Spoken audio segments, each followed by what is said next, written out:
One of the things that I like about, or one of the things rather that I enjoyed about television, rather television back in my day or back in my era, were television themes. And I really enjoyed that because a theme would always identify a certain show. And when you'd hear a certain theme, you'd know that it was time for that show.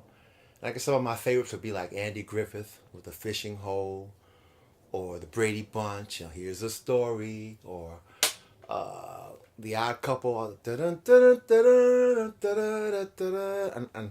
I love those themes. They were very important because they were just an integral part of the show. But one thing that from one show that I really really like, but it always kind of makes me a little sad, is the theme from MASH, and that's a song. Well, the title of the song is called "Suicide is Painless." That's the name of the song of MASH, and I guess on some level it is painless for the person who's doing it because they're deciding to terminate their life and not be here anymore. I think it's painful for the people who are left behind who have to sort that out and wonder what it was or what made that person want to do that act. And I can't help but think about a really, really close friend of mine who decided to take his life, about 20 years ago. And the circumstances surrounding it they still haunt me. Well, to explain the story, you have to know this person. My friend John worked in he worked in an auction house, and this auction house had very very expensive antiques and artifacts. It had old furniture, old paintings, old heirlooms, just very very valuable things.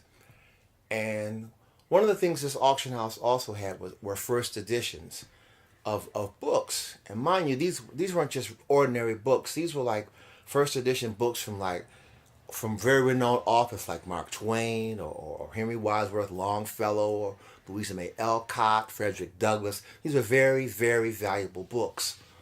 Well, my friend took a liking to these books, and my friend has always had a penchant for the good life, so he started stealing these books from this auction house where he was working. And at one point, he disclosed to me what he was doing, and I told him, you should cut that out. That's going to get you in a lot of trouble because if you're ever caught, you're going to be in a lot of trouble, legal trouble. I mean, we're talking about possible incarceration because what you're taking aren't just ordinary things. You're taking very very valuable artifacts, from where you work. Well, he kind of blew me off, so I didn't think much more about it. Well, come to find out, the place where he worked out was getting suspicious because they were noticing some of their things were missing, and they kind of suspected that it was him. The circumstances, I don't know how they found out or how they went about obtaining that information, but they set him up and they did a sting, and he got busted. They with the merchandise. I mean, they caught him one night. They set up cameras, and they also once they set up cameras and they got him on tape taking these things from the place. And based on that, they were able to obtain a warrant, and they went to his house, and they went into his house, and they got the books. Well, they went down hard on him. They pressed charges on him, and serious charges to the point where he was arrested, he was booked, he was fingerprinted, and he was put in jail until his mother came down and bailed him out. Well, he had to go to court and he had to obtain a lawyer. And from my understanding, they were looking at maybe 15 to 20 years for this because this was like grand larceny. There were numerous charges. I couldn't sit here and rattle them all off, but there were quite a few. So he had to go to court, and the case was very damning for him. I mean, it looked as if he was going to be doing some jail time because they came down really hard on him. They had all the evidence, they had the film footage, they had the all the books that he had taken, and it looked really really bleak for him. So his date of sentencing was a Wednesday, and he was going to find out what his fate was, whether he was going to be incarcerated, and what was going to happen. So the prospect of being incarcerated for a long period of time was just too much for him to bear. So he obtained a very large cachet of pills and alcohol. And he consumed these pills, I mean, quite a lot of pills and the alcohol. And he laid down.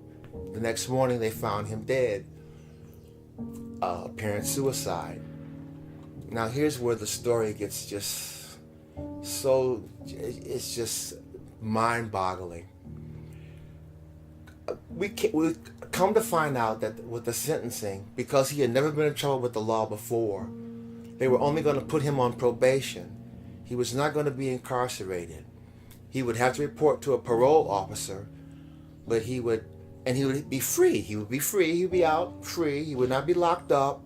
But the court decided he would report to his parole officer for the amount of time that what they saw fit.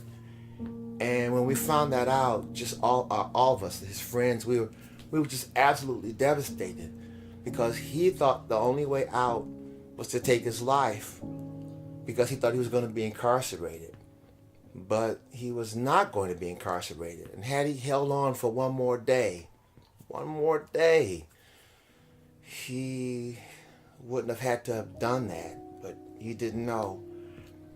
And I guess if there's a moral, not even a moral, I guess if there's a message here, it's just sometimes you don't know what's in store for you. You don't know what life has in store for you, and sometimes you have to take that ride all the way to the end and see where it's going to go.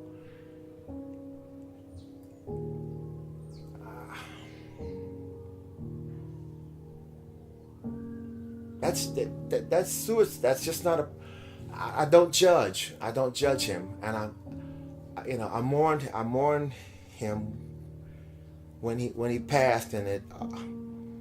Oh man, I cried for days, especially when I when I realized what the outcome of it would have been. What I just thought, wow, oh John, if you just held on, just one more day, you probably still be with us. But you just don't know. You just don't know. Sometimes you just have to hold on. You don't know what the deck's gonna be, what hand you're gonna be dealt with the deck. I guess that's what I'm trying to say. But you gotta hold on. You just gotta hold on, because you just don't know. You just don't know.